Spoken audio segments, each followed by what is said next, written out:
Hi guys! Nandito kami sa may Big C guys. Mag-grocery kami. Dito kasi guys, ang mura lang.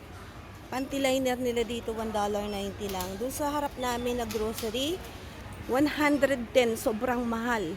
Tapos yung mga napkin nila, $1.40 lang dito dun. Sobrang mahal dun sa may harap namin. Dito sobrang mura lang oh. Ayan. Mura lang dito eh. Kaya dinadayo pa talaga namin to kahit na malayo.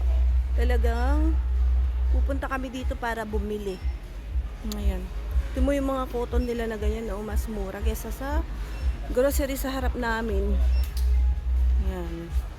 Tapos bili na rin tayo ng sunblock dahil sobrang init na ngayon dito. So kailangan natin ng sunblock guys. Sobrang init. Ayan, nasa na yun? Ayan. Eto. Mukhang matindi ang neto.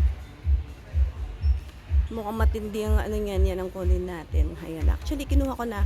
Naalala ko lang mag-video. Ayan. Hanapin ko muna yung kasama ko guys. Bye!